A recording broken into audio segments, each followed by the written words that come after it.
The Minamata Convention on Mercury has marked a clear step forward in the protection of human health and the environment. The JEF has played a very important role during the whole process of negotiations with different projects all around the world, identifying the needs of developing countries in order to get prepared for the global actions that we need in the mercury field.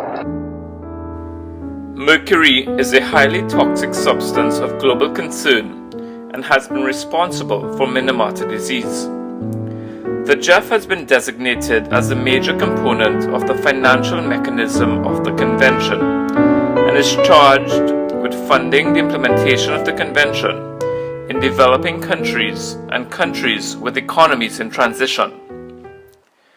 I'm in Peru for a conference and take the opportunity to visit one of our JEF projects, which seeks to eliminate the use of mercury in artisanal and small-scale gold mining in Peru and Ecuador.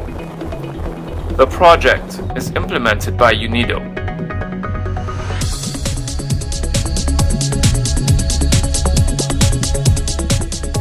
I head to Suyo in northern Peru to look at two examples of gold mining and processing.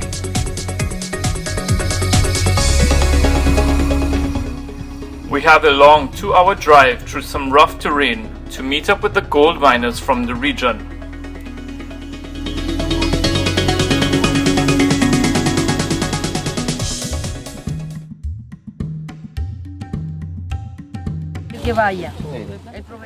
They explain the different types of ore that comes out of the mines. The red ore contains oxide minerals and is processed on site to extract the gold.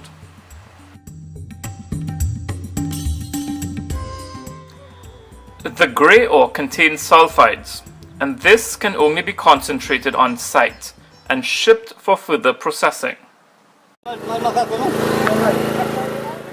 The miners show us the mine shafts, which are pretty daunting, but since I'm already here, I decide to go down the rabbit hole myself to experience what the working conditions are, and I find it's not very fun.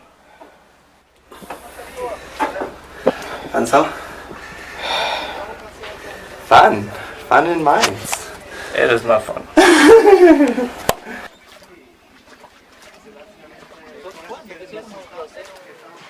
For extracting gold with mercury, the rock is first ground in these large mortar and pestle devices.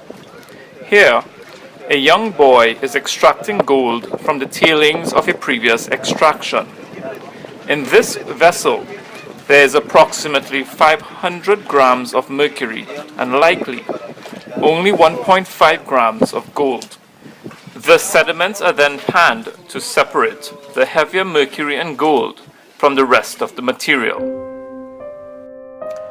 The mixture is then squeezed through cheesecloth to remove the excess mercury, leaving behind a gold and mercury amalgam.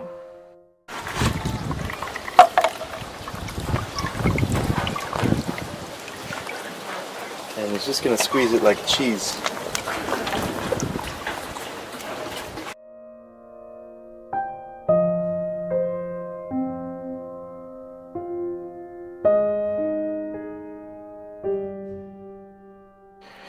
You can see that the miner is directly being exposed to toxic mercury.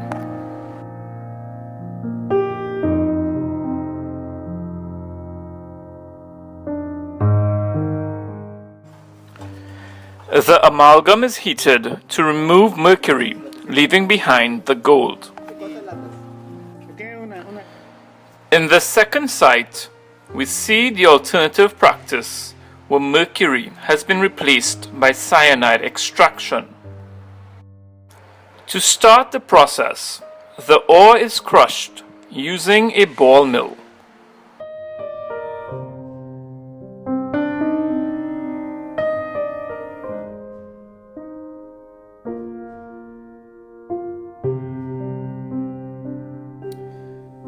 The milled ore is then mixed with sodium cyanide and water in a cement mixer and placed into percolation ponds.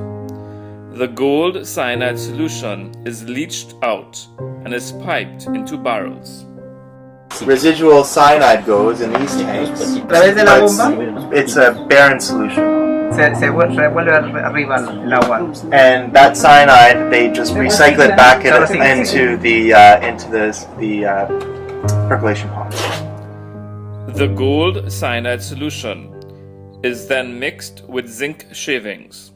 The gold precipitates on the zinc, leaving the cyanide solution barren and ready for recycling. The gold-zinc complex is heated to evaporate the zinc, leaving behind gold.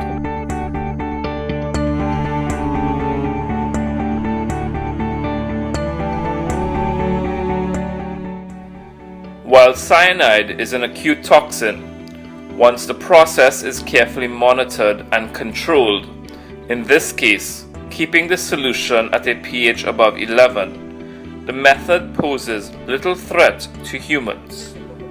The miners told us that due to the high cost of the sodium cyanide, it is never thrown out, but it is recycled to prevent loss.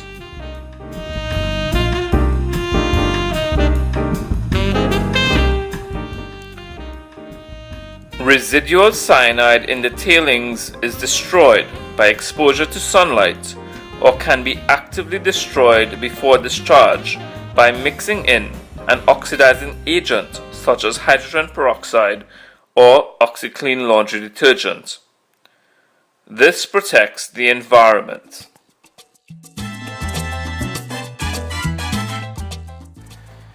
In speaking with the community, it is clear to me that future investments can assist in completely eliminating the use of mercury in the region, to both improve the environment and the health and prosperity of the mining communities in Suyo.